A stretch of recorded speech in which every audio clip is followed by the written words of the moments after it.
I was flying around, bang. To three of us, two broken windows. Oh, God! Ah!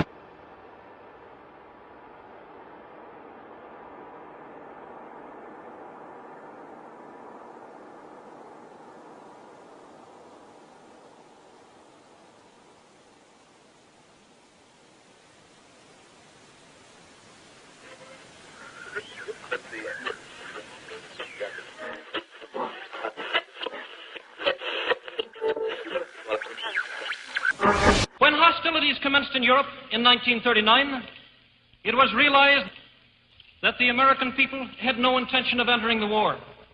But they believed that this country could be enticed into the war in very much the same way that it was enticed into the last one.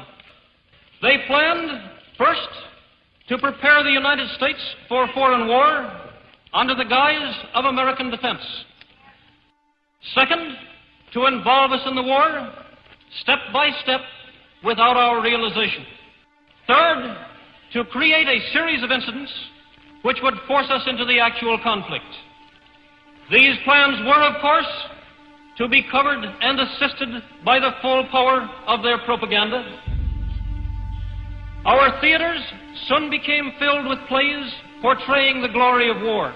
Newsreels lost all semblance of objectivity, and they have used the war to justify the restriction of congressional power and the assumption of dictatorial procedures on the part of the President and his appointees. A fear campaign was inaugurated.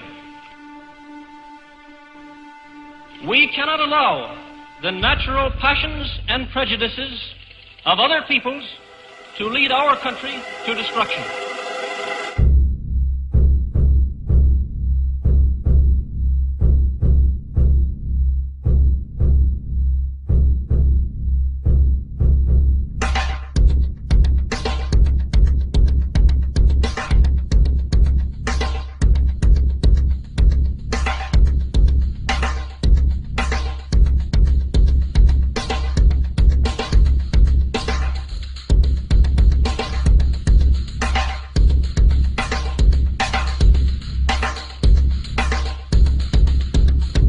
In 1775, the American Revolutionary War began as the American colonies sought to detach from England and its oppressive monarchy.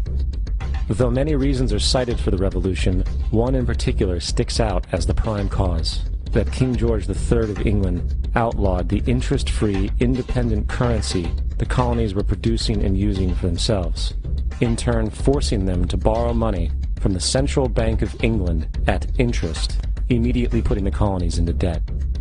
And, as Benjamin Franklin later wrote, the refusal of King George III to allow the colonies to operate an honest money system which freed the ordinary man from the clutches of the money manipulators was probably the prime cause of the revolution. In 1783, America won its independence from England. However, its battle against the central bank concept and the corrupt, greed-filled men associated with it had just begun. So what is a central bank? A central bank is an institution that produces the currency of an entire nation. Based on historical precedent, two specific powers are inherent in central banking practice: the control of interest rates and the control of the money supply, or inflation. The central bank does not simply supply a government's economy with money, it loans it to them at interest. Then, through the use of increasing and decreasing the supply of money, the central bank regulates the value of the currency being issued. It is critical to understand that the entire structure of this system can only produce one thing in the long run: debt. It doesn't take a lot of ingenuity to figure this scam out. For every single dollar produced by the central bank is loaned at interest. That means every single dollar produced is actually the dollar plus a certain percent of debt based on that dollar.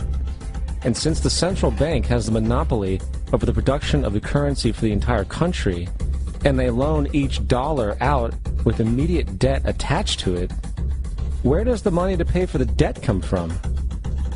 It can only come from the central bank again, which means the central bank has to perpetually increase its money supply to temporarily cover the outstanding debt created, which in turn, since that new money is loaned out at interest as well, creates even more debt.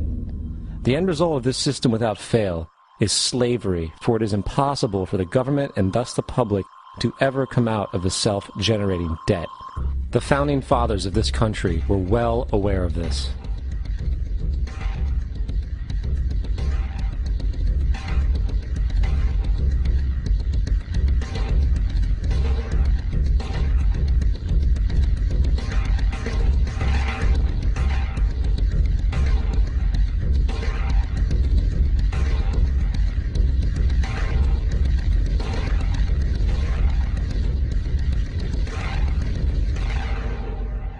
By the early 20th century, the U.S. had already implemented and removed a few central banking systems, which were swindled into place by ruthless banking interests. At this time, the dominant families in the banking and business world were the Rockefellers, the Morgans, the Warburgs, the Rothschilds. And in the early 1900s, they sought to push, once again, legislation to create another central bank. However, they knew the government and public were very weary of such an institution, so they needed to create an incident to affect public opinion. So, J.P. Morgan, publicly considered a financial luminary at the time, exploited his mass influence by publishing rumors that a prominent bank in New York was insolvent or bankrupt. Morgan knew this would cause mass hysteria, which would affect other banks as well. And it did. The public, in fear of losing their deposits, immediately began mass withdrawals. Consequently, the banks were forced to call in their loans, causing the recipients to sell their property, and thus a spiral of bankruptcies, repossessions, and turmoil emerged. Putting the pieces together a few years later, Frederick Allen of Life magazine wrote, "The Morgan interests took advantage to precipitate the panic, guiding it shrewdly as it progressed."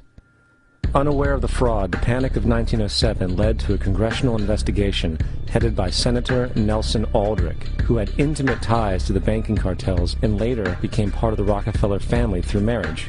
The commission, led by Aldrich, recommended a central bank should be implemented so a panic like 1907 could never happen again. This was the spark the international bankers needed to initiate their plan. In 1910, a secret meeting was held at a J.P. Morgan estate on Jekyll Island off the coast of Georgia. It was there that the central banking bill called the Federal Reserve Act was written. This legislation was written by bankers, not lawmakers.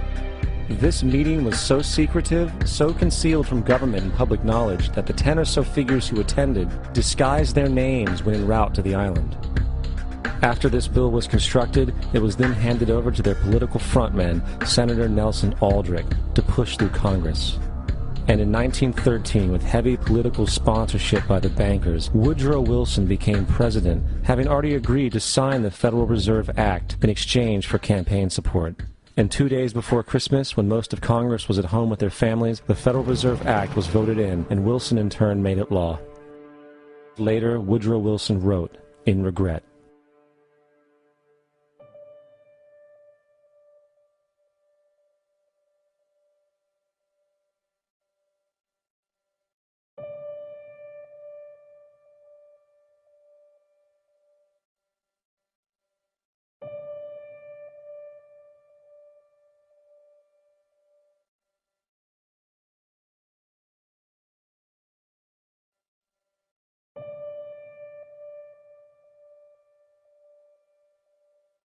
Congressman Louis McFadden also expressed the truth after the passage of the bill. A world banking system was being set up here, a superstate controlled by international bankers, acting together to enslave the world for their own pleasure. The Fed has usurped the government. Now, the public was told that the Federal Reserve System was an economic stabilizer, and inflation and economic crises were a thing of the past. Well, as history has shown, nothing is further from the truth. The fact is, the international bankers now had a streamlined machine to expand their personal ambitions. It's alive! It's alive! It's alive! For example, from 1914 to 1919, the Fed increased the money supply by nearly 100%, resulting in extensive loans to small banks and the public. Then, in 1920, the Fed called in mass percentages of the outstanding money supply, thus resulting in the supporting banks having to call in huge numbers of loans, and, just like 1907, bank runs, bankruptcy, and collapse occurred. over 5,400 competitive banks outside of the Federal Reserve System collapsed, further consolidating the monopoly of a small group of international bankers. Privy to this crime, Congressman Lindbergh stepped up and said in 1921, "Under the Federal Reserve Act, panics are scientifically created. The present panic is the first scientifically created one, worked out as we figure a mathematical equation." However, the panic of 1920 was just a warm-up. From 1921 to 1929, the Fed again increased the money supply, resulting once again in extensive loans to the public and banks.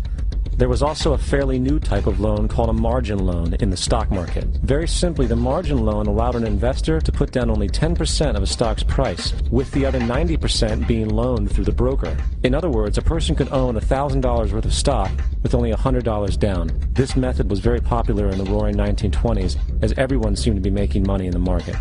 However, there was a catch to this loan. It could be called in at any time and had to be paid within 24 hours. This is termed a margin call, and the typical result of a margin call is the selling of the stock purchased with the loan.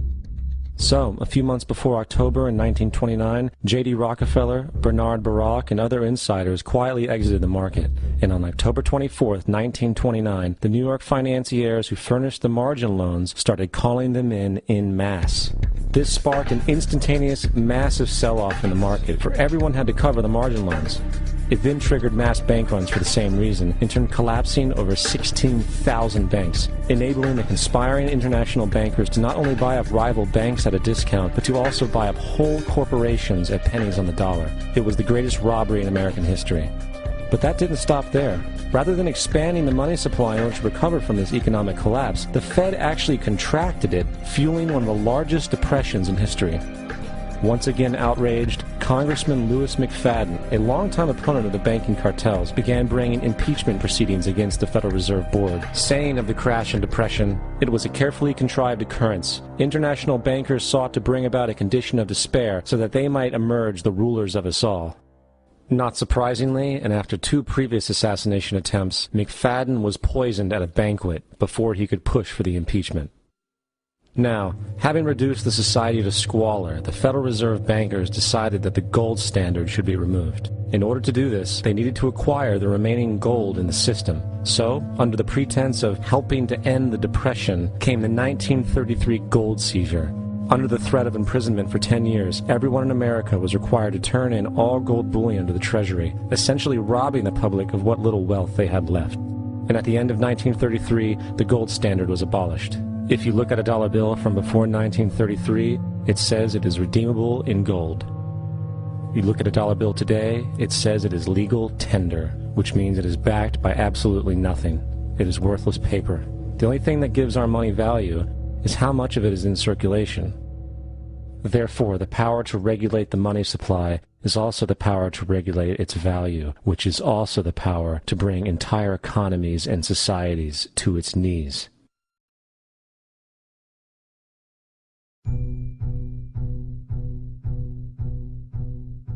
It's important to clearly understand, the Federal Reserve is a private corporation. It is about as Federal Express. It makes its own policies and is under virtually no regulation by the U.S. government. It is a private bank that loans all the currency at interest to the government, completely consistent with the fraudulent central banking model that the country sought to escape from when it declared independence in the American Revolutionary War. Now, going back to 1913, the Federal Reserve Act was not the only unconstitutional bill pushed through Congress. They also pushed the federal income tax.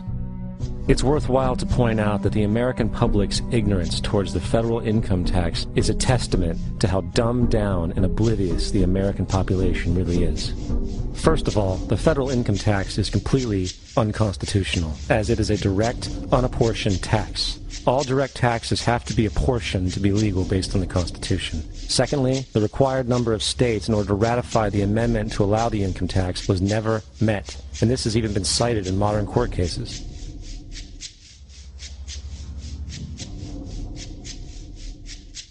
Third, at the present day, roughly 25% of the average worker's income is taken via this tax. And guess where that money goes? It goes to pay the interest on the currency being produced by the fraudulent Federal Reserve Bank, a system that does not have to exist at all. The money you make working almost 3 months out of the year goes almost literally into the pockets of the international bankers who own the private Federal Reserve